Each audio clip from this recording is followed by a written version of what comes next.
Let's go. Let's go. What's happening? People, we're back with another episode of Dust Up Shit Down with you, man. Yeah, episode 24. And I'm here with my brother Naz. I'm here with my brother Jordan McD. Yeah, how you doing, people? Let's start with McDane, man. Let's start with McD. You've been having a little bit of technical issues back there, but you're alive. You're kicking. You're on the show. How you doing, my brother? I'm good, mate. I'm just a little fuming about this keyboard, mainly because I don't know how to fucking fix it. So it's winding me up. Even sitting here now, I'm just like, let's just do me fucking boxing. But yeah, we'll get there. We'll get there. Yeah. I mean, what's happening, people? I hope everyone's having a good week. Hopefully, it doesn't mess with you too much right through the show. No, I'll get Leroy the G onto it after this, bro. We'll get it sorted, mate. Yeah, man. And my brother Naz, how you doing, man? How's everything? Yeah, man? I feel like I'm gonna have some technical difficulties. Bloody hell, man. Well, whatever Jordan done is contagious. Keyboard virus, Salute, bro. people. Salute. Okay. Salute. I want to big up everybody in the house. First of all of you that's watching live, everybody that's watching on playback, salute to all of you. Big up to all of you. And I say Afro Thunder, new member in the house. Thank you so much, Afro Thunder, for all the support that you keep giving to the team, man. You get me? So I appreciate you big time. Thank you very much for joining the membership. And I see Fight with Showcase. Yeah, man. Afghan C4. Big up all of you, man. Salute to all of you, all the regulars that's always in the show. Mama Flossie, big up yourself. Thank you very much for joining us this evening. Wolfang Division, salute to you, my bro Wolfie. Yeah, man. Big up to everybody that's rolling in. And don't forget, we're on Rumble, we're on Twitch. And go and check out some of the content that the boys have got on their channels as well. CFCOG got a channel going on. And we got the Rambling Dad podcast as well. He's got his things going on as well. And Cage Scribe. Go and check out Cage Scribe as well. He's got his things going on over there. So go support all those bits that are just plugged in on the channel. Big up to all of you, man. And like I said, we're just coming off the back of a big card where we saw two man hold gold. Now, McD wasn't on the watch along with us. Tommy Aspinall. He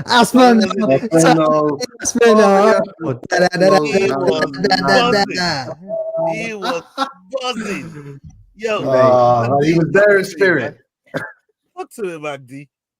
Mate, I was fucking buzzing, me, man. You know, I was out, had a few fucking scoops of the missus. First time I'd had a drink in a little while too, so I was feeling it. I was buzzing here. I mean, I was on the 14th floor of an apartment in Glasgow and fucking opening the window, screaming out, Tom Aspinall's the heavyweight champion of the fucking world. Oh, mate, I was on one. Yes, it was legendary crazy. You know, just to say, like the way everybody was looking at the fight, they gave him a fair amount of chance of winning the fight. But Naz, looking at that main event and the way it all panned out, I mean the co-main, shall I say, and the way it all panned out with Pavlovich, we knew these two were heavy. You know, they got the power and the power they deliver is in the heavyweight, right? So this fight could have gone either way if you look at it. But you looking at it, and even with your pick, how did you feel watching that fight? The way it panned out, the celebrations, and even the people, the affiliations that we got to the man. You know what I mean? What's your whole experience with the thing? Honestly, you said main event. It felt like a main event. It felt like the night was over. This is the crescent, and the crown has been put on the new king. And I was just shocked, man. It happened so quickly. Like even the number 69, I was like, what?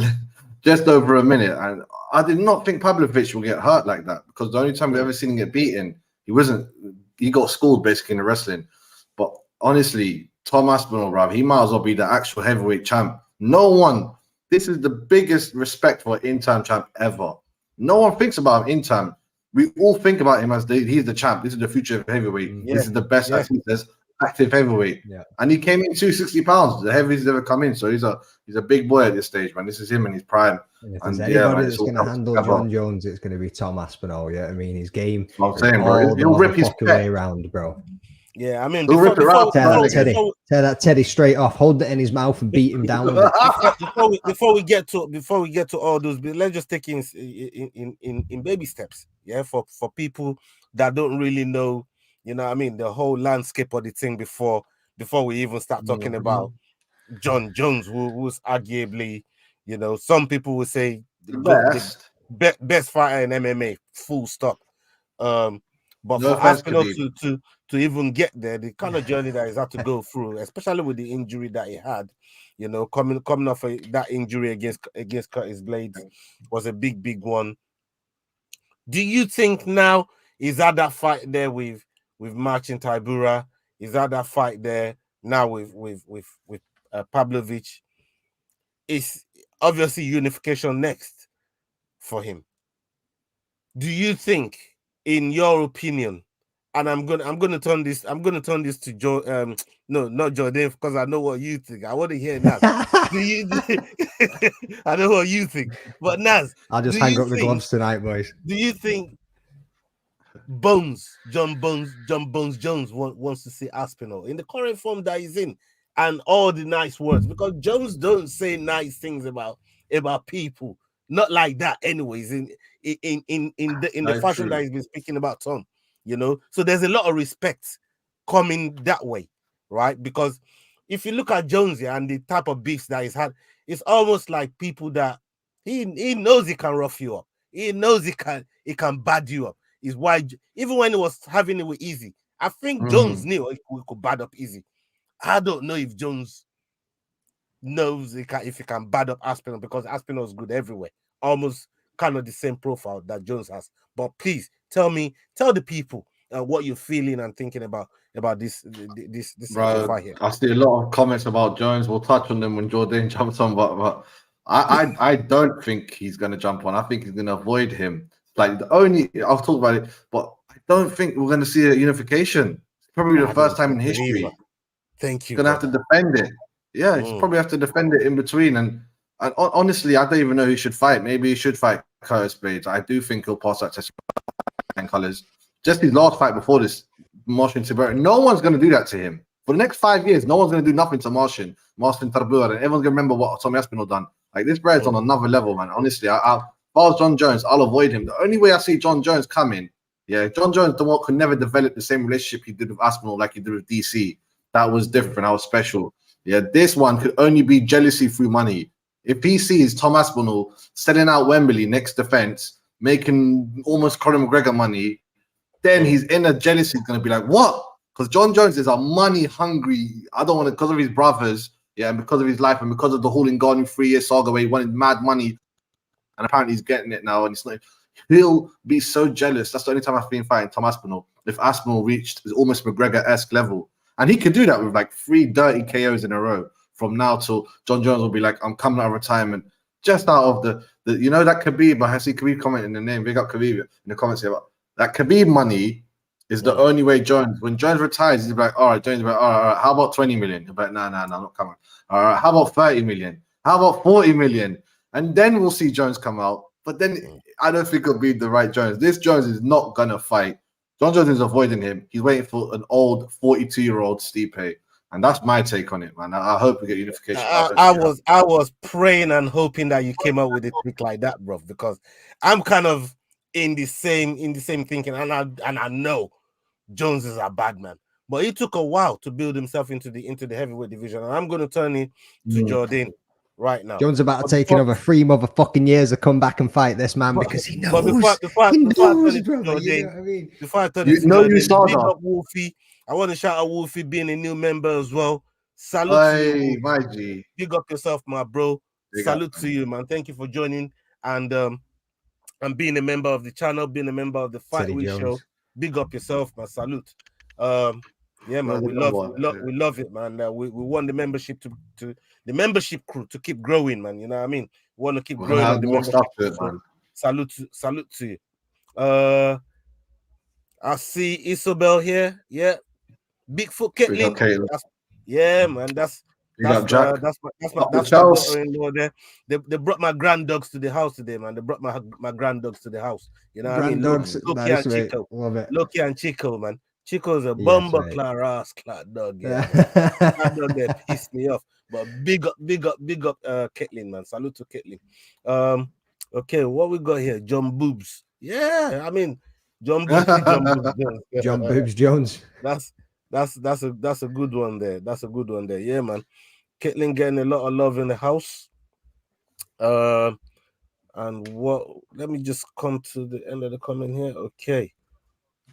And Afro they say, yeah, Jones is super money hungry. And look, if he ain't big money, Jones probably ain't gonna be coming to the table. But I want to turn it to Jordan because obviously, like I said, I know what you're thinking about this fight right here. Yeah, but let me ask you this, bro.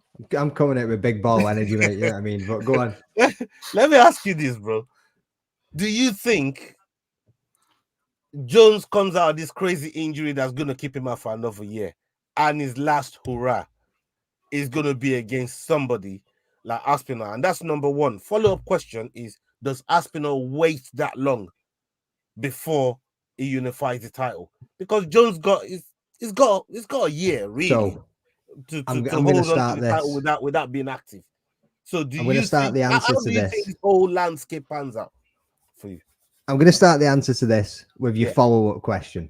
So is Tom going to wait? No, he ain't. He's already said, I ain't sitting about. I want to fight somebody. And that is what's going to pique Jones's interest to come back and fight this motherfucker. Whether he steps in there against Stipe and tans Stipe's old ass. I mean, you've seen him walking in there with his wife, holding onto his elbow, wimping as he's coming in wearing that turtleneck. You know what I mean? Like looking like he's just fallen off, always bust. I was like, what is going on with this man? Like, I swear to God. And then, but you know that's what's going to happen. Did you see my canvas? Did you see my canvas that I lined up for that for the bus? Man, I must have missed that one. Like, all right. But don't worry, you see it again. A few too many scoops, mate. I'm sure I'll see it again. But yeah, easy fuck. Jones is going to come back. He's got to come back and fight him. He's not going to fight Stipe. Stipe's not going to wait around for 12 months just to fight John Jones's ass and then go and retire. You know what I mean? He's either going to accept Aspinall or he's just going to sail off into the sunset. I don't like who else is he going to fight at the end. They wanted this one legacy fight between these two men. They were talking about a double retirement, and that was most likely going to happen. But Jones was already peaked by Tom. You know what I mean? He'd already given him that little bit of interest. He'd already looked at him and he'd already tweeted about him. And he doesn't talk about many people when you think about John Jones. But Tom was already on his radar. You know what I mean? So I think somewhere along the lines, he was considering it, but there was the high possibility that he was going to retire too and sail off into the sunset. Now Tom's gone out there and done this and beat the most dangerous man in the division in Pavlich. You can't deny him getting that fight against Jones. And like Naz spoke about, he's going to be that money fight. Whatever fight he gets now, what I would like to see him do is run it back with Curtis Blades and shut up the fucking haters. You know what I mean? 100%. The people, he lost that fight against Curtis Blades. Nah, mate, it was an injury. You know what I mean? Run that fight back and he'll finish him within the opening round again. I'm telling you that. You know what I mean? The only man that's ever took Tom Aspinall to a second round was Andrei Arlovsky. And he got finished 1 minute 9 on the second round. You know what I mean? And he finished Pav at 1 minute 9 of the first round. Yeah, like his stats are absolutely insane. I put on Twitter the other day, 16 minutes and 26 seconds to win a fucking heavyweight championship interim belt. 16 minutes, folks. Yeah, I mean, in all of those fights that he's won. That's crazy. It's absolutely insane. So yes, Jones is going to have to fight Tom at some point. There's no way that he'll ruin his legacy if he doesn't as the greatest. Like, he's had one heavyweight fight. You can't ride off into the sunset as the greatest heavyweight of all time against Cyril Gans, where you went in there and you choked the boy out within about fucking 20 seconds. I think it was a fanboy as well, isn't it? As much as said so. Yeah, exactly. Tom is a real heavyweight with middleweight, welterweight. Some people would say speed. You know what I mean? His fight IQ is up there with John Jones. His grappling is up there. His submission game is up there. He's too all round to not have to go in there and fight that man if he wants to secure his legacy as the greatest of all time, even though he's popped for peds. How many times? Even though he's ran over pregnant women, even though he's done all sorts of stupid shit. Yeah, I mean, like, bro, he can be Don't get me No, wrong. no. James Jones is an absolute, You look and tell absolute that Magdi is Jones' unit. biggest fan, innit? You look and Don't tell get me started, bro. Don't get me started. Yeah, I mean, like, can you tell I've been- Magdi is Jones' biggest fan? fuck, mate, I'm still hyped. I'm still continue. pure buzzing. Anytime I speak to anybody about it, I just go from like fucking hair to hair straight away. Even people in work today that never even watched the UFC, I'm like, bro, did you see that? Yeah, I mean, I was just like, oh my god, like going absolutely nuts. Oh, I swear to God. Like we got AJ and Deontay Wilder coming up. Not interested. Bull crap. Yeah, I mean, I don't even want to fucking give that any airtime, man. That pissed me off today. Boxing's broken, man. Big up, guys. Big up the chat. What a fight called last week. Coleman and mate, like, literally cutting the angles, landing the strikes that he did. Pav connected at one point. He even said that he moved his mouth guard out of the way. He knocked his mouth guard out. Yeah, I mean, exactly. It was a mini rock, though. It was a mini rock. You know what I mean? Yeah. I think he realized, oh shit, better get me wits about me. So he cut the angle. He took the steps that he needed to. He circled out a little bit, and then he came back in. Bop, bang. Yeah, good night. Yeah, I mean, you guys already know. We you know, we're very close to his teammate that helped him prepare for this fight as well. I tried to ring him on the show, but it was under strict orders to keep the phone away. You know what I mean? So big up Joffy and salute to him. We spoke to him afterwards, and bro, he was mad happy, bro. Mad happy. I don't know if you. I'm sure you've been in conversation with him as well, Magdi. I mean, what does this mean for gym like theirs and having another UFC gold on UK soil? I mean, everything, mate. To a gym absolutely like everything, innit? Over there in Stoke and what they do. Like, what does this mean for them, bro? Think about the mentality and the intensity that's going to become in that gym now. Yeah, I mean, they're all heavies anyway. That's what Joffy, like I said, you shouted out Cage Scribe before. If anybody's not yet, go and give Cage Scribe a sub. Check out his latest interview with Joffrey Holton as well. They're talking there about they're all heavies. They're all training with each other every single day, and they're putting it on each other every single day. Now that Tom's the champ, what do you think that the level of training and the level of intensity is going to go up to every single day? They've got Mick Parkin fighting this weekend. They've got another one of the team fighting next weekend. You've got Joffrey fighting in December. You know what I mean? Like, they've got a run of fights ahead of them now, and they're just going to go. Every single one of them is about to come in. A big up to every single one of them, man. Yeah, I mean, I'm fucking buzzing. They're all taking hard fights as well, fam. Crazy. Yeah, mate. Naz, let me come to you, Naz. I mean, this we now have two UFC gold, like I said, on UK soil now, right? Yeah. What challenges do you think Tom has a bigger challenge of unifying the title? Because look, let's still face it, and I say this all the time. Yeah, interim champ, undisputed champ, they're all champions. The only difference between undisputed and interim is you got to unify it. You got to unify the thing. So once you unify it, you then become the undisputed. So at this point, Tom has got a leg in. He's got a foot in. Right? I saw, and I know this guy is you're a big fan of this guy, but I want to call him out. Cue up my buskies. Yeah? I'm gonna call this Almeida. No. Bisping. We on all right, I'm gonna figure Bisping, BYM. Believe you me, mate. Your boy Bisping, yeah. I remember hold on. I remember when Bobby Knuckles won that interim title. And I remember Bisping walked into that octagon, bro, and took that thing out of his hand and threw it on the bloody floor. I said, that means fuck out. Do you remember that, bro? Yeah? You remember that? Don't forget, that was the OG moment, fam. That was the OG moment. Yeah, for all of the MMA fans, I don't know what I'm talking about. When this show's done, please go back and look on it and look at the way, that Bisping disrespected the interim title, right? I made it look like nothing in front of Bobby Knuckles, right? But let's look at the way and how happy he was when my man won it, right? What are you saying about that energy, my brother? Yeah, I didn't even think about it like that, man. Yeah, It obviously bro. come with a lot of superficial arguments on Bisping's side, but you know what I'm saying? You are right, man. If it ain't good enough for the geese, then it ain't good enough for the gander, bro. Because you know what's funny? I was watching Robert Whittaker's podcast and he touched on this. He was like, well, the same thing happened with me. I had to defend my intern because Bisping went missing above fighting GSP. And I was like, right, I didn't even think about that. Bisping makes it seem, though, as if he's like, Bisping was on his way out, the way he'd say it. And this guy is in his way in. He's just starting.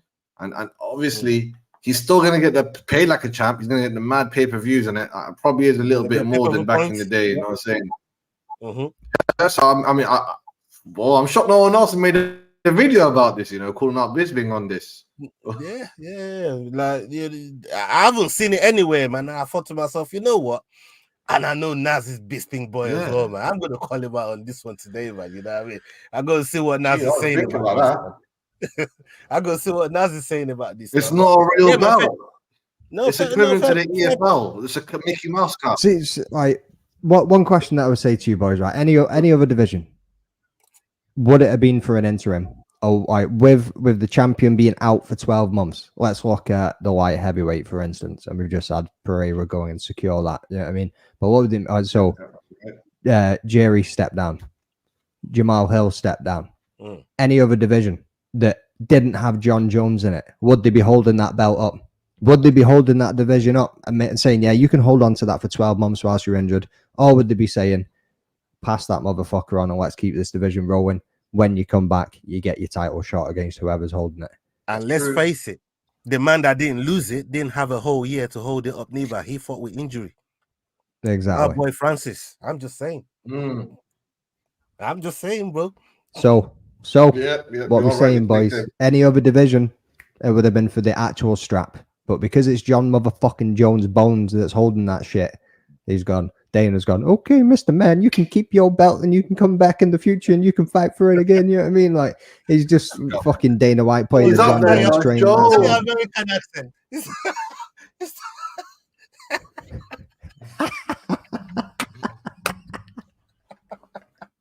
You like that one over, yeah?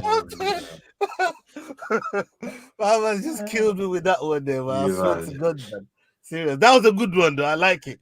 That was a good one. Cheers. I mean, I sit with people that love to do impersonations all bloody day, man.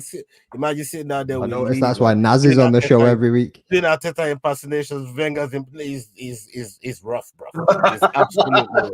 You know what I mean? So no, that's a good one still.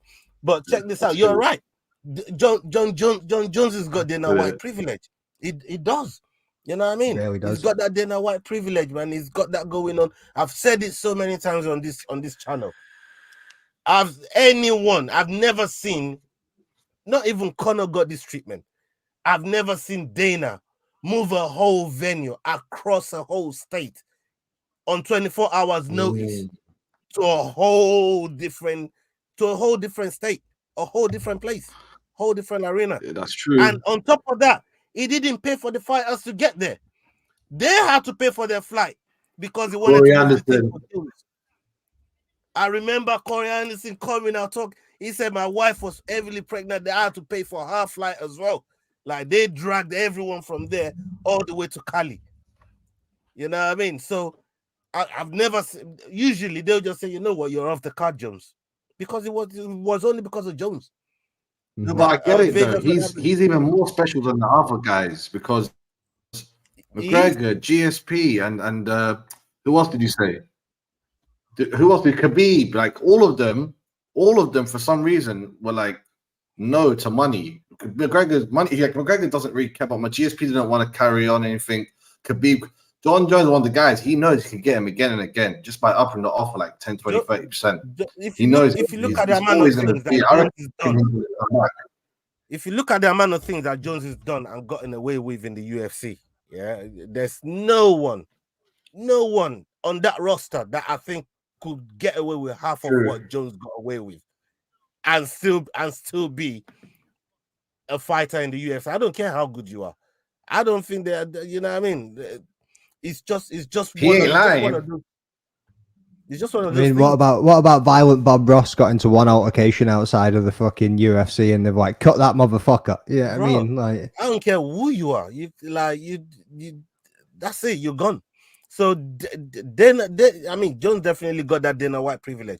But let's move on from the heavyweights and let's talk about the light heavyweights, man. I'm not finished. The light heavyweights, we got a new champion, and you know what? I'm happy with this champion, but I want to know what I was with Naz, and I saw Naz's reaction. We'll come back to you, Matt D. I mean, Poatan on the night finishing Yuri Prohaska, but people are saying it was an early stoppage. But before the whole early stoppage talk, what was from what you saw of the fight? What did you think of the fight, the adjustment that Poatan made to eventually secure the win? And do you think it was early stoppage, or even if it was a good stoppage? And what did you make of what Yuri said afterwards? Give us all of that. Yeah, man. So start off with great fight, backwards and forth. You know what I mean? Poatan, he keeps it short, he keeps it tight. He came in with them leg kicks that were doing the damage. It was knocking Jerry like his legs were about 6 feet apart. I thought Jerry would have came in. I said this to Wolf the other day. I thought Jerry would have came in and closed his legs a little bit. You know what I mean? Shortened his stance, but no, kept that wide stance, came in. Poatan just absolutely fucking took advantage of that and went straight in with the calf kicks, all the rest of it. Jerry did start having some success though. I mean, he was landing a few overhands, like the overhand right was landing. He was coming up with the uppercuts from here and there, backing him up against the cage. He was doing quite well, and I thought it was an overall decent fight until but actually it was kind of Jerry's mistake as well, because he did hurt him and he kind of started rushing him up against the fence, and then Poatan was just like, no chance, mate. Yeah, there's a little leg kick and a boffed. The power that man can generate from a short space. Yeah, I mean, he doesn't wind up. He's in tight. He'll line you up with that right, and then bang, the left comes in, and that's it. Fucking good night. That left is in, bro. It's heavy, in it, mate. Heavy. That's why he's called Poatan, man. Stone hands. Yeah, I mean, like, it's unbelievable. But like I say, the power that he generates from a short amount of space too is just absolutely insane. But yeah, I thought both of them done really well, and I thought Jerry over time probably could have taken that if he didn't try and rush him. If he didn't go in there and get caught by that heavy hand like he did. He got dropped. Then the heavy elbows started coming in, and they were some big fucking heavy elbows. You're taking elbows like that, and you're telling me, like, I seen somebody else speak about it at the back. You can see him; he's gripped up, and then his grip kind of comes loose before he falls back and hits the deck. And then that's obviously when he ended up in mount, and then he's jumped in and he's called it. He said that's the fight over. Yeah, I mean, so at first glance, I did think, oh, maybe that's a bit early. Should have let that run. Maybe he could have gripped him, could have pulled him in, held on to him a little bit longer. Again, said this to Wolf, kind of like Almeida did with Derek Lewis when he was trying to take him down, keep his head close to his hip so Derek couldn't get those strikes in there. That's what Jerry was trying to do with Alex Pereira, was trying not let him get the strikes in, but obviously he was getting the elbows because he could cut that angle. He was dipping them in there. And that was it. It was all she wrote. Like, and we've discussed this before too. Marc Goddard is a top referee. Like, I don't care what anybody on the couch wants to say. When you're sitting in that ring and you're seeing these strikes coming in and you see whatever it is that he sees in front of him, he's got to make a decision for the safety of the fighter too. Yeah, I mean, so to begin with, for a brief second, I did think, yeah, could be an early stoppage. It's a championship fight. Let's see what they can do. Maybe a second or two more just to see how it would have gone. But at the same time, then Jerry comes out and goes, nah, I was out. I was done. Yeah, I mean, so like, everybody just needs to stop going on about the controversy now, because the man that got KO'd came out and said, I got KO'd. Yeah, I mean, like, what more do you want? That's it. It's gone to bed. It's done. Good night. Like, that's my thoughts on it. Yeah, man. Absolutely. I want to carry on from there. Like, yeah. What do you think? Do you think sometimes, like if I was to make an argument with him, which no one really made this argument, it's like, he doesn't even know himself that well, Yuri. He doesn't realize how much he's put into this and how much his body would have fought automatically, and he would have woken up in some kind of clinch position. We're like, where am I? Bob Moses style. I think he did. I think when he went down, he was out, and then when he hit the deck, he woke up, and that's where he was in the clinch bit. That's what it's funny. Like, the guy who actually wanted there, the samurai of all refs, Mario, if he dies, he dies. Yamasaki. That's who he needed to be there if he wanted that to happen. Yeah. You know what I'm saying? That's the only. That man would have let him fall on his sword, man. That man would have let him fall on his sword. Like, you're a samurai, bro. I ain't stopping you. You're dying. And you are right, because it goes back to it. It's a championship fight. Kind of let them go out on the shield and let them find out if that's it. They're done. You know what I mean? Like, you're kind of taking that away from them. Bro, the speeches that he gives people. We love Yuri, man. I don't want him to die. Just off I want to see some more spinning elbows before his day's done. Like, nah, man, long live Yuri. He wants it as well. Yuri wants it. Yuri's like, I'm prepared to put a shank in my gut and get my head chopped off. That's where I am. Bunny flying elbow if I'm out conscious on the ground. That sounds like he doesn't even realize. That's why I'll let it go. Yeah, I mean, if he was on that type of smoke, he should have just came out and said the ref stopped it too early. If he was on that type of smoke, well, he said the ref stopped. You know what I mean? If he said, "Boy, that was a good stoppage by the ref," then he ain't really looking to shank himself, is he? You know what I mean? Check the chat. That's how I'm looking at, and Wolfie is right. Wolfie is right, and I said this on the watch along. Like, you can't eat that many unanswered elbow from somebody like Poitin with the type of power that brother generates. I don't give a damn who you are. You can't be eating that amount of elbows, unanswered elbows at that. Eventually, I mean, it's the way he went down as well. And you see, when Yuri fell down and rolled back, it's not like Poitin just went away. He ended up in the mount. Like, bro, what do you want the ref to do? He ended up in the mount. Or for Yuri falling back.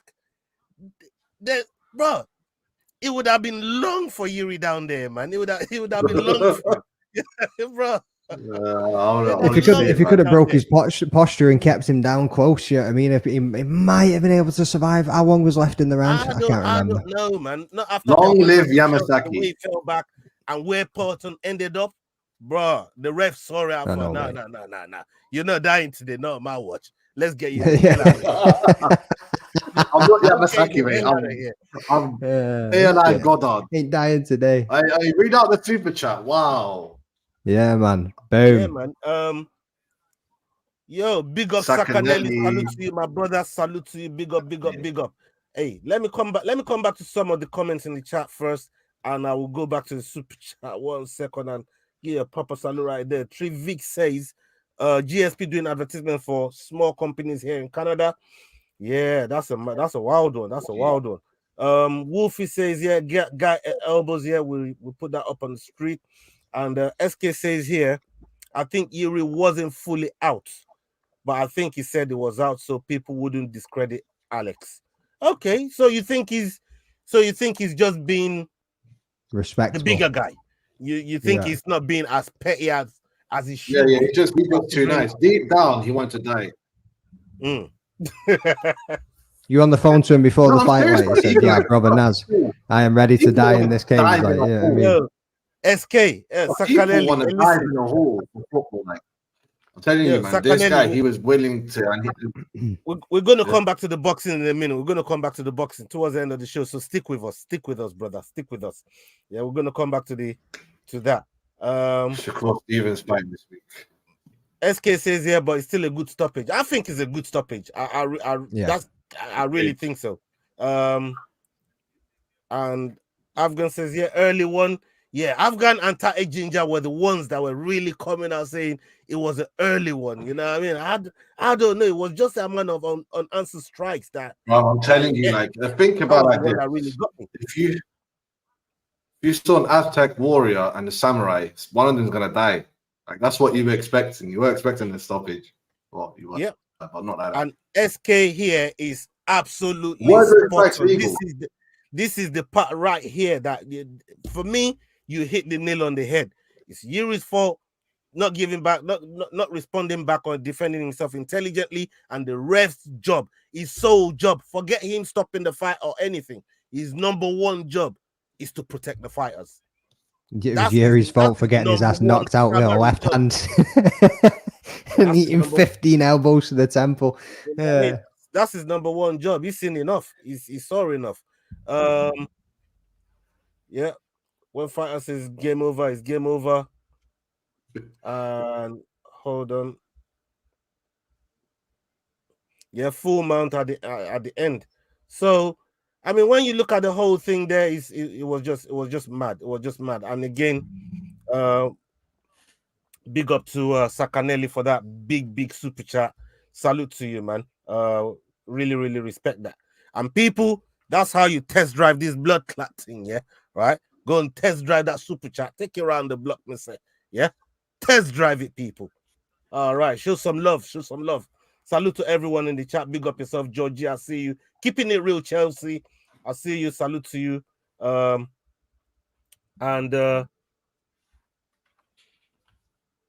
Yeah, big up to everyone. Big up to everyone in the house.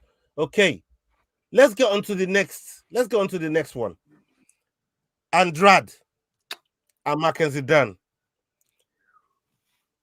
Nas has always got these crazy ass theories. He had the lesbian theory come out. Now he's got the LGBTQ theories coming out. He's got all type of theories. Let's hear your theory on this one, then. You know what I mean? My conspiracy theory is, it seems that fighter that has a story to do with their relationship breaking down always seems to win their fight in the last like 5 fights. Yeah, and so but it was the alimony on both sides. The newer divorce takes precedent over the old one, and I wasn't the only one. Joe Rogan touched on it. Joe Rogan touched on it, bro. Joe Rogan himself. Do you remember what he said? Shit. You got to see that famous clip of him. He's like, "Well, I help the bonus helps you pay for the divorce bills." Oh yeah, yeah. And I was like, "Right, like so it's not just me." And seeing from Bryce Mitchell and Tim Elliott to Mackenzie Dern herself, her last fight, and now Andrade and someone else recently as well. It seems to be flipping like a one-way, So next time, put a bet on it. If you see this happening, this trend. Like, all right, maybe there's something. We'll see. You had something going. It looks woolly, and then it happens. And in my head, I'm sitting there with Nas thinking, "Fucking hell, Nas, man, you fucking did it again, bro. Like, how do you fucking do these things?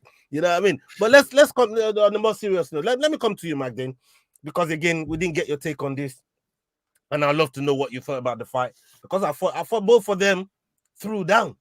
Threw down.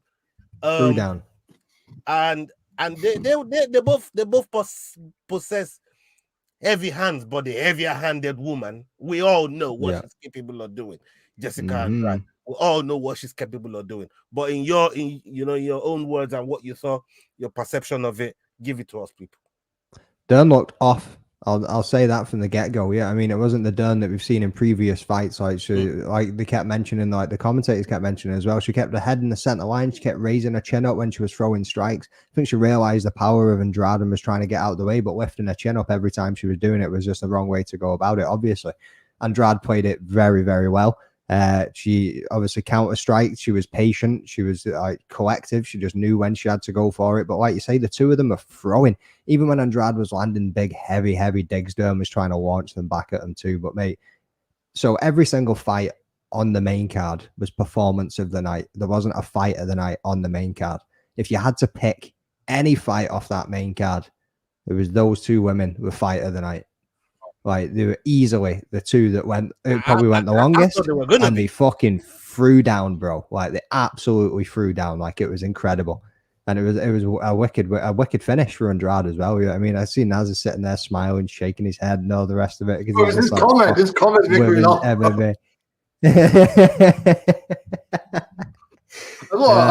that actually looks like a funny enough. Great. Mate, it was a fucking great fight. Battle of the alimony. Who's gonna win it? Yeah, I mean, it was just the way that it was going. Man. But yeah, I feel bad for Dern. I mean, she was obviously wanting to make her way up there, like, but I had my money on Dern as well. Have you seen the traps on both? You seen the traps on both of these women? They are fucking jacked. Like, I mean, I'm sorry, man. Like, these two are jacked, and the power that they were throwing with was ridiculous. The amount of times that Dern got dropped even made me respect Andrade power that bit more, because the way she was dropping Mackenzie Dern was crazy. And we know Mackenzie Dern, she invested a lot into this fight. There's a lot at stake for her, at least money-wise, and I was wishing and hoping that she got that bonus so she could get some of that alimony out of the way, man. You know what I mean? But big up to Andrade, big up to Mackenzie Dern. Naz, in your opinion, what's next for Dern and what's next for Jessica Andrade? I mean, Dern's on a good contract. She's on a good contract. She might even get another main event fight night somewhere, or co-main. You know, she probably will need 1 or 2 bonuses to, I don't know, open one of her own gyms. She's a Brazilian Jiu-Jitsu, not black belt. She's beyond the black belt. She's a super world champion in the females divisions. So she could always do that for the rest of her life. But she's definitely not getting UFC gold. Like, you know, I know this is the women's division and things get scrambled, 1 or 2 wins and you're fighting for the title. But I just don't see it happening at this stage of her life. I think she had her dad in her corner or some craziness like that. Her life ain't looking correct on paper. So I need to go back to the drawing board, go see another gym, a proper gym, because I know Ruka, I don't know if it dissolved, but they're just not working with her specifically. Perilla's not working with her. She done a little bit decent in the beginning. That's what kind of got her into it. She's like, okay, I could do this. And she must have thought Andrade is way too short. Like, oh, all I have to do is my head back and she can't reach me. Like, bloody hell. And her striking needs to be redeveloped. But I think she has to go back to the scratching board. But as I said, she's going to get paid well enough throughout her career, so I'm not too worried about her. But yeah, man, 50K bonus was needed. Yeah, man. We need to kind of touch on what SK said there as well, saying Dern started kind of panicking at the end. You know what I mean? Didn't look as composed. But I felt like that throughout the fight. I don't know if it was like the hype, the moment. You know what I mean? The whole thing. I don't know if that's what got to it all a little bit there. If that kind of just played it out to her too much. Yeah, man. Let me quickly read this chat here by Sakanelli. Sakanelli says here, he had a 8,471 to 1 accumulator, 8,471 to 1 accumulator on the UFC card.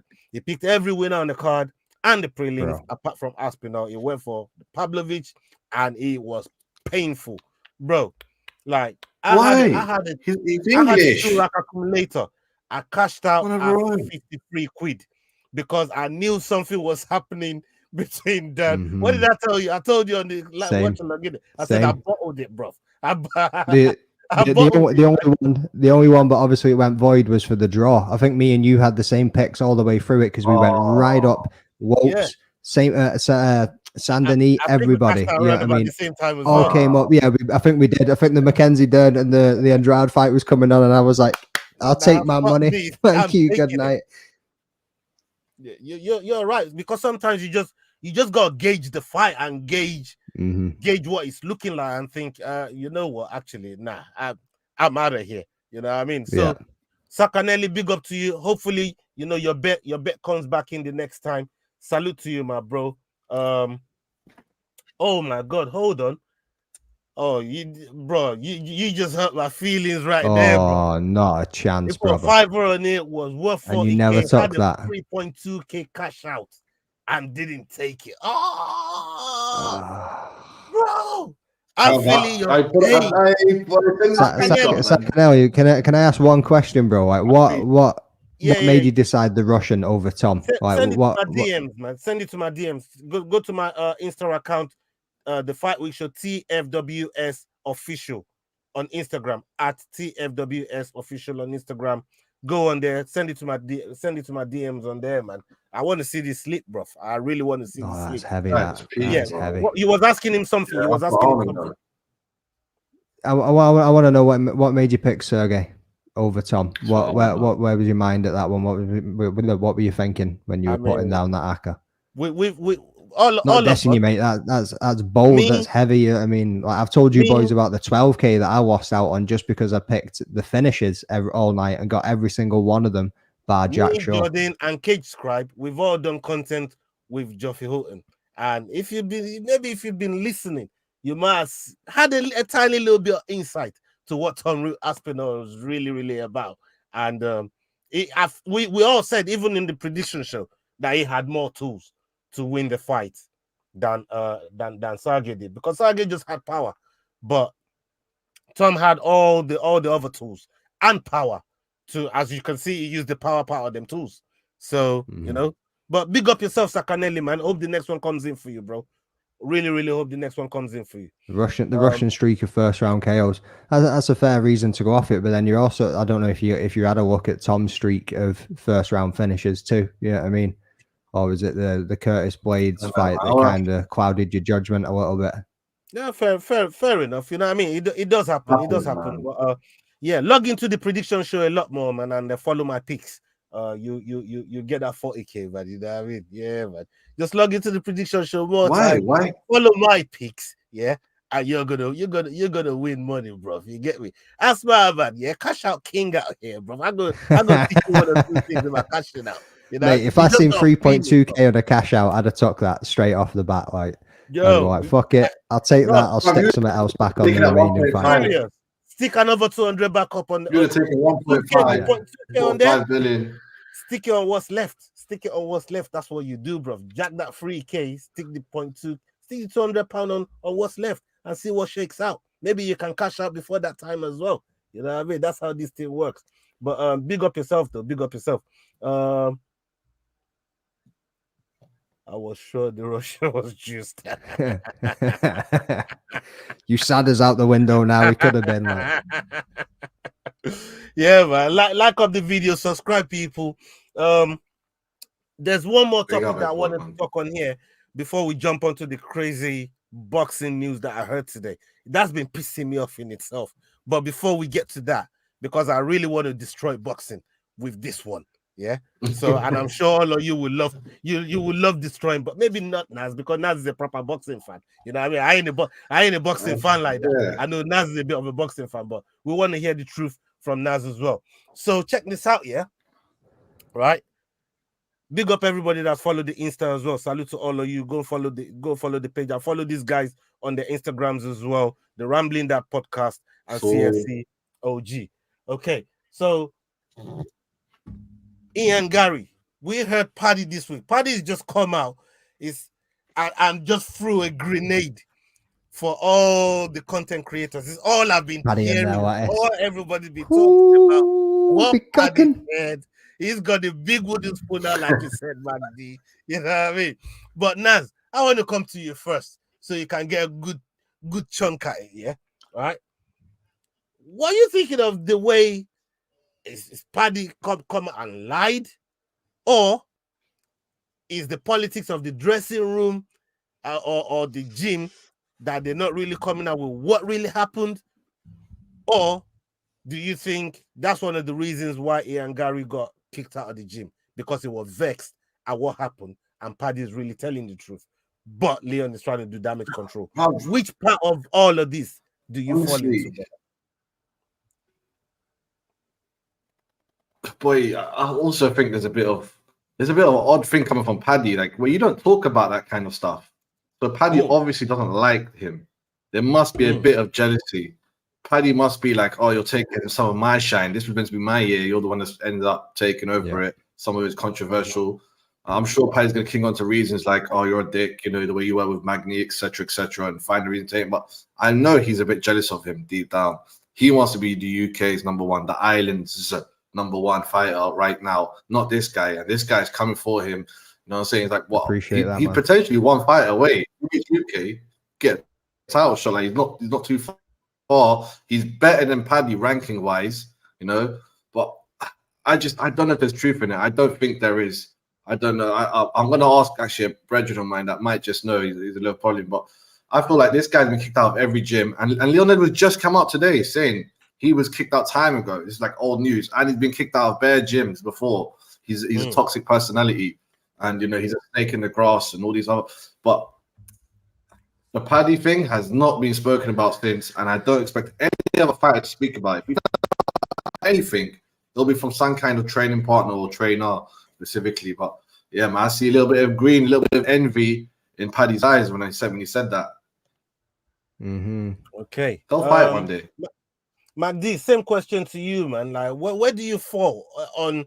Because obviously, behind the scenes, I know your relationship with or your experience, shall I say, not relationship, but the experience you've had with Paddy Pimblett.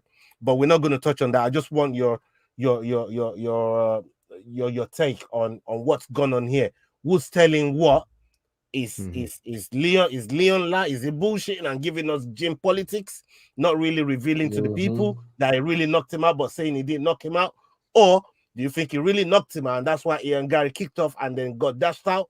Or do you think Paddy is absolutely telling pockets to everyone and what he said was not actually true? In the famous words of Steven Gerrard, mate.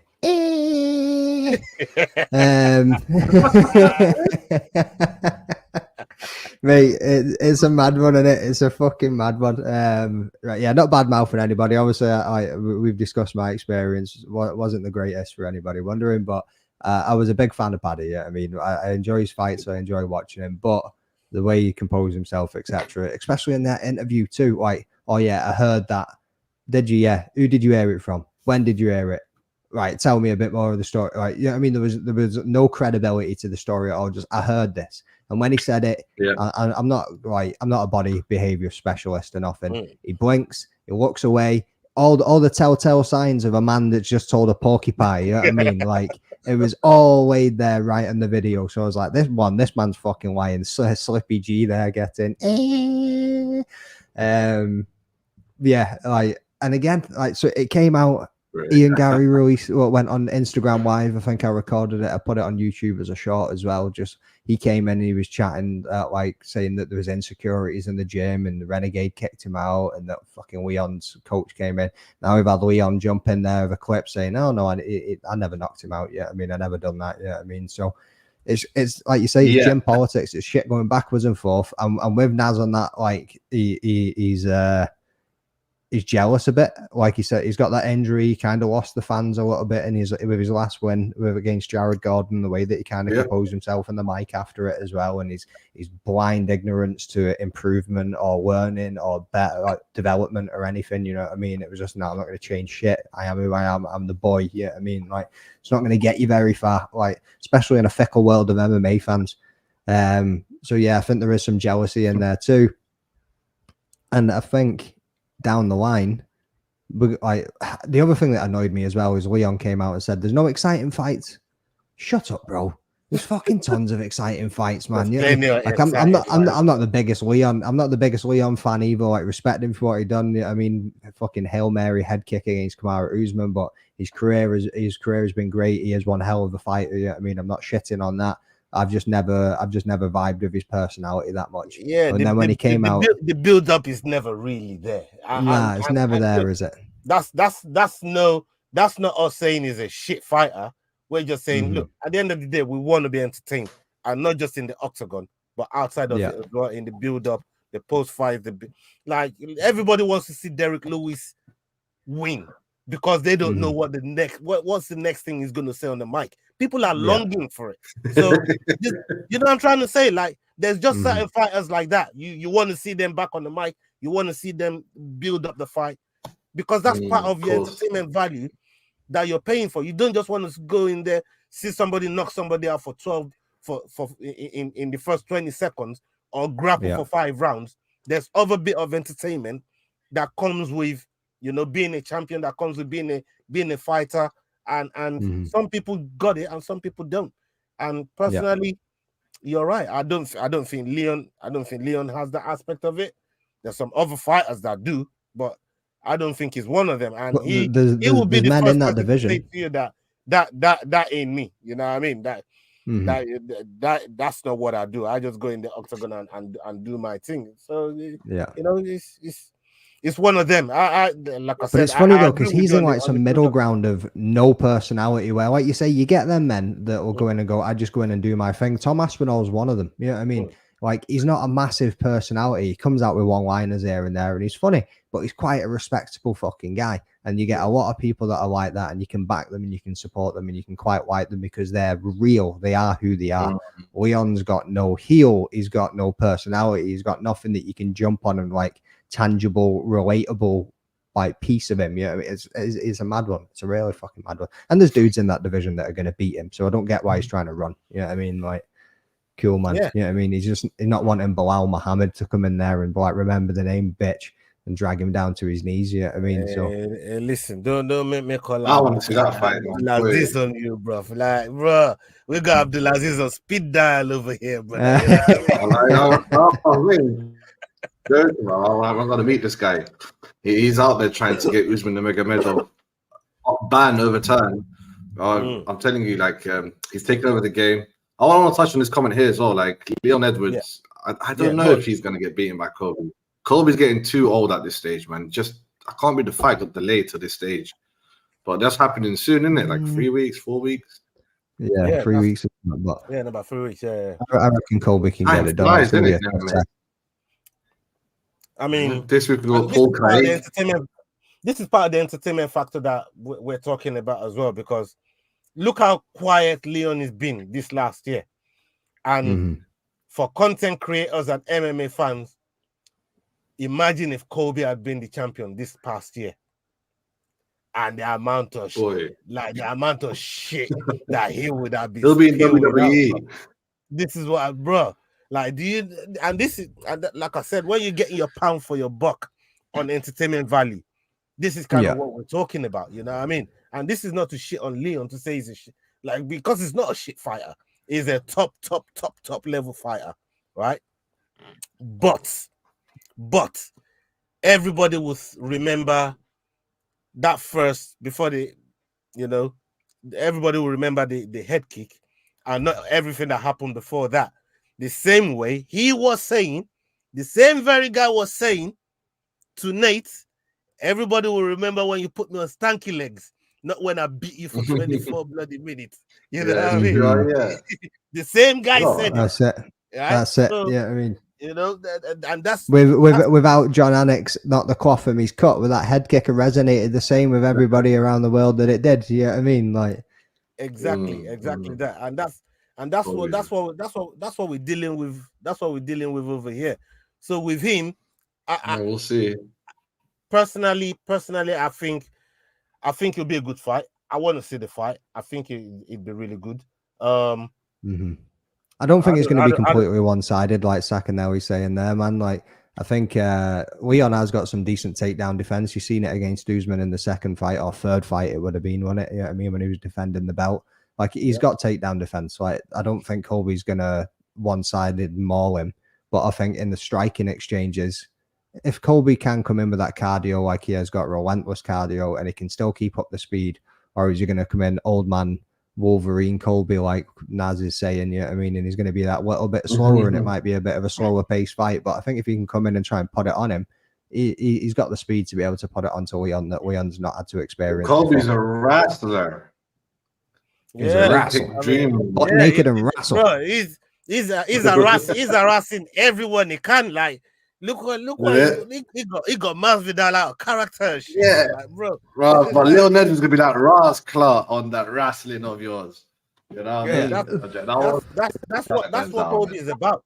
It's what Colby is about, and I think if he wins, people, you better get used to seeing Colby on your screens, because he ain't going nowhere, bro. If he wins that title, like, he's gonna be on your screens every other day. How old is he? He's like 36.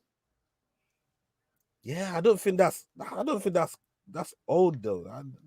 I'm mentioning a name again. I didn't think Izzy was 34, and then when me and Wolf were talking the other day, and I walked, I was like 34. Shit. Yeah. Right. Yeah, man. It's a mad one. Still, it's a mad one.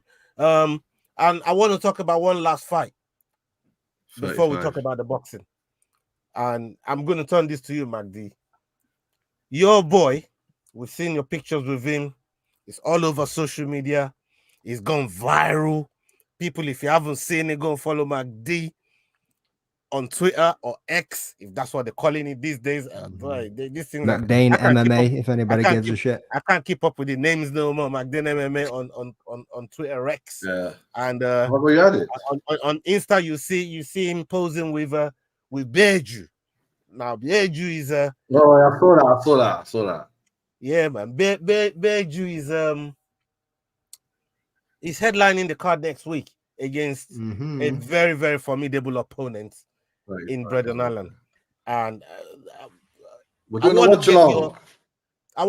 to get your take, because obviously I'm not going to be there. I'm going to be watching, but I want to get your take on on how you think this fight is going to pan out. And if both of them, because we know what they're both really, really good at, are they going to go there? Because how good both of them are they going to go there? Talk to me. You know what they're going to do. What every single grappling match ever happens in the UFC or any MMA fight is they're going to stand and bang. You know what I mean? They're going to swang any dudes that can wrestle, any dudes that are Brazilian Jiu-Jitsu, try and show off the striking before they go and do anything else. You know what I mean? But that Paul Craig's looking great at middleweight. Yeah, I mean, he's got a very game opponent here in Brendan Allen, and it's a very tough matchup. Yeah, I mean, but I believe he can get it done. I believe he can take his time in there and try and pull him into his space. Yeah, I mean, maybe try and counter strike if he wants to strike him. Yeah, like Paul Craig can get this fucking job done. If he needs to take it to the deck, he can get it down on the deck. I mean, what Muniz had him in a triangle himself that was tight when they were fighting in London. Like, even for a quick minute, standing in the crowd, I was like, shit, my boy's done. You know what I mean? I thought he was going to be about to be tapping, get choked out. He came out of it to drop him, climb on top of him, and land some heavy ground and pound to get it done. He's got this like switch in him, man. Brendan Allen says that obviously Paul Craig, blue face paint, runs up with big fucking freedom in his eyes. You know what I mean? Screaming in everyone's face. Brendan Allen said if he does that and touches me in the weigh-ins, it's on from the get-go. So I'm excited for this week, like just to see what happens with them. Yeah, you know I mean, but now it's going to be a great fight. It could go either way. I'm honestly a massive Paul Craig fan. Like, really want him to get the win because, like I say, I think it could bring the promotion back to Scotland next year. But it's a tough matchup. It's not an easy fight for nobody. Yeah, man, 100%. I agree with you there. Let me turn this question to you, Nez. SK says here, I heard Leon wants the winner between Strickland versus DDP at UFC 300. What do you guys think? Let me turn this to you, Naz. What are you thinking about this question here from SK? And that's supposing you think Leon gets out of the Colby fight with a win, by the way. That's what I'm saying. Colby's already put him on like a 9-month hiatus. Leon's not that guy. He's just not that guy with the promo, with that interaction, doesn't have the charisma, he doesn't have a lot of things. Like, it's all up to his fighting, it seems, and we're not going to forget all these other fights that weren't scintillating finishes. Unless he gets that as well against Colby, then maybe if he gets a crazy knockout, like a spasm knockout, with Colby's all chicken nuts and knocks him out, but maybe, just then maybe. But I can't stand. I wouldn't buy that pay-per-view if I was an American. Like what does Strickland's the only thing that's like Russian American pride. DDP, they don't care about him. Like, he won't sell it. He's not, and UFC don't like Leon Edwards. 100% don't like him. They don't have any love for him like that. They, him and Jermaine Sterling, I don't know, maybe got something against Jamaicans. But they are not promoting this guy that way. If they get at him, I'll be so shocked. And they can't do that. It's diluting the double champ status as well. After my man Amanda Nunes, it starts to get diluted. Pereira's done it with 5 fights, so I can't imagine that happening. The only fight I can see happening is DDP versus Izzy, because of like that topic was so hot. Media was scared to touch it. They didn't know what to do with it. They loved it, but they didn't know what to do with it. Like, not like us, man. For real. Big up the bro Sakanelli, latest member of the Fight With Your family. Salute to Sakanelli, my bro. Big up yourself, man. Big love. Thank you for supporting the channel, man. I appreciate it, my brother. Big up yourself. Okay. Now, I feel like shitting on boxing a little bit. So, to help me do that, it's going to be MacD. Yeah? It's going to be, to help me shit on boxing a little bit, it's going to be MacD. Right. Naz, I want you to take this role of defending this bullshit that we saw today. Naz is over there like Conor McGregor at the side of the fucking ring now, isn't it? Yeah, AJ and Wilder is on the same card, and they're not fighting each other, bruv. Defend that bullshit, bruv. Please tell the people. How do you defend that? I'm looking at that card. We've already passed the expiration date. Let me just go through my filing cabinet over here. Now I'm going to find something just now for you. Something tasty in the boxing files. I pulled out B for my bullshit, yeah. Like, listen, it's past the expiration date. It's being marinated and then tossed out and marinated and tossed out again. They're just like, F it, we might as well marinate it. We got X amount of dates to fill in for boxing.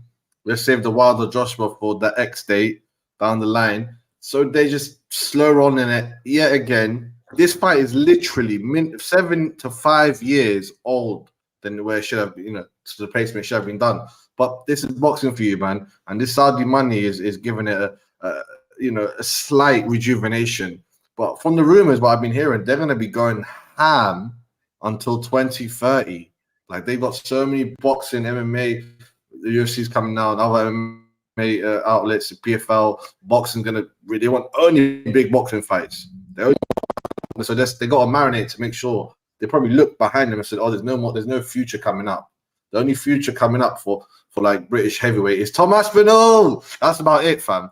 I won't be shocked. I will not be shocked if he goes on a mad one. Tom Aspinall goes on a mad one. Stipe, like whoever, Jones, someone else. Do you reckon Deontay Wilder's going to knock AJ's ass out?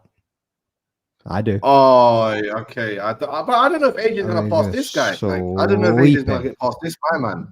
Like, boxing does that to you. Boxing's like, oh, you have a plan, Mr. Sheikh. Oh, Habibi, come. I show you a plan. The boxing says, fuck you. Wilder gets knocked out, AJ gets knocked out. Sucker boxing, whatever, bro. That's boxing for you as well. Sometimes you love it because of that. Like, who quit boxing this week? Logan Paul. He said boxing is broken. It's broke. There's no money in it.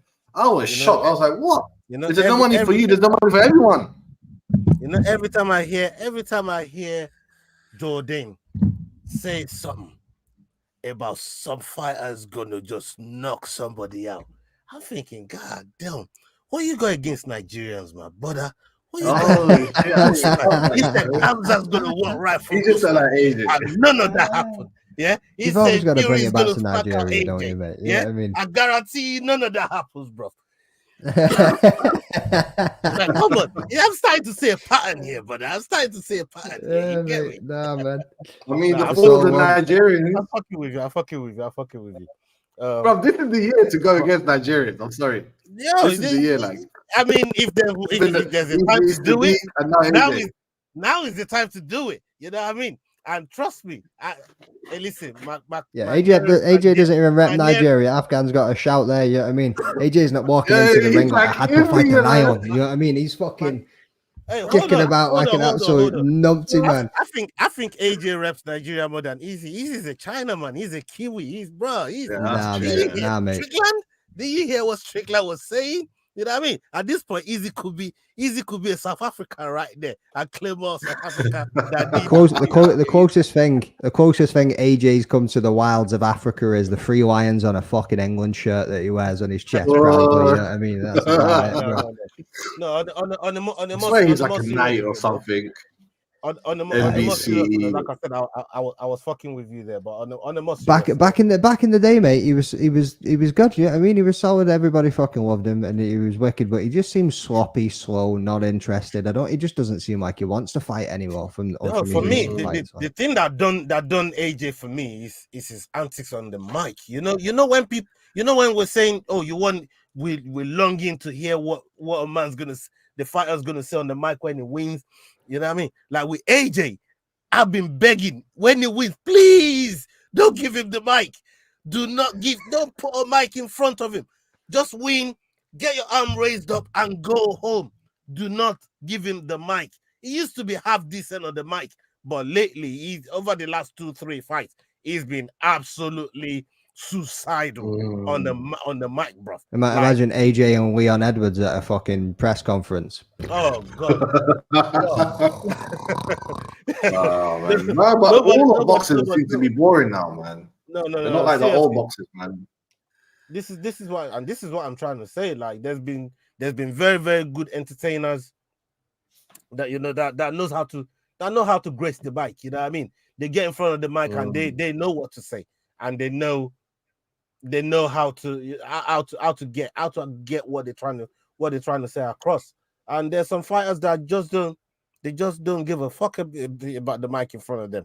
They won't give you what. Look at Jared Cannonier. He's another one. It's like that. You know what I mean? He wants to talk to you about fucking gemstones and energy stones and you know what I mean? Like, bro, like, give me some Nick Diaz energy. Give me some Tony Ferguson energy. You want to turn this into a JRE podcast right here? Let's start talking about these stones, bro. Let's get on a spiritual level. Let's fucking. That's why Tyson Fury is the one. Yeah, because him and Wilder, give me some of this energy, man. Yeah, that's it. It's just those two that say stuff like. But I get it though. Like most boxers, we have breaking news here. Quick breaking news here from Fight Week Showcase. Big up yourself, Fight Week Showcase. And he says UFC Shanghai has to be moved to the Apex. Hold on, man. Are you trolling, bro? No, he's trolling, isn't it? Are you trolling? He's got to be. He's drunk. Bro, I swear today the president of China is in America. This guy's a troll, man. Nah, Leroy, you just never know when he's serious or when he's serious, man. You know what I mean? That's the thing with Leroy, man. You just don't know. You just don't know. Serious. You see, even Afghan C4 already. You already know what Leroy is like, you know what I mean? Afghan C4. Yeah, man. Leroy be fucking about. Okay, big up to everybody that's joined us, everybody that stayed with us so far. Salute to all of you. Oh, it's all right. He's pulled out the link. He's pulled out some receipts. He's put the receipts over here. So if anybody cares to see it, MMA Fighting. That's Ariel Helwani's website. Yeah. Go and check it out. But we don't do Is this the December 9th card? Man said, can you not be It's not even decided. There's nobody even on the fucking card yet, bro. It's still TBD versus TBD. Yeah, no. Zhang Li versus the other Chinese Yao Zhan. Yao versus. So they're gonna do the China website. Like. Yeah, man. I love the Chinese president just landed in America, bro. It's all Christian. I'm just worrying about how I'm gonna get through that card on the prediction show, man. Like calling all them names, bro. That's what I'm worried about right now, man. Like, let's get one of those Google things that speak like. Because they're all Chinese voices, let's just get drunk just to say the names. There's some that you can pick up, but there's some that there's just a certain way that they like to say it. You can get there. I don't care what Google Translator you listen to, man. Rosetta Stone ain't gonna save me in this one, bro. You know what I mean? Hola, me hi. Nah, I know a bit of Mandarin still, man. Oh my days. People have come to the end of the show, man. Salute to everybody that's joined us. Big up to all of you. Big love to all our new members. I fucking love you, lot. Big up to every one of you that's put comments in the super chat. Salute to you, Sakanelli. Thank you for putting down that big ass super chat and being a subscriber of the Fight Week show as well. And big up to everybody that's joined us. Go and follow the Rambling That Podcast, CFCOG, on all the streaming platforms out there. And on top of that, make sure you follow them on social media as well. Cage Scribe, go and check him out on Insta. Go and check out his page on YouTube. Big up to all of you, man. Salute to all of you, man. I fucking love you guys, man.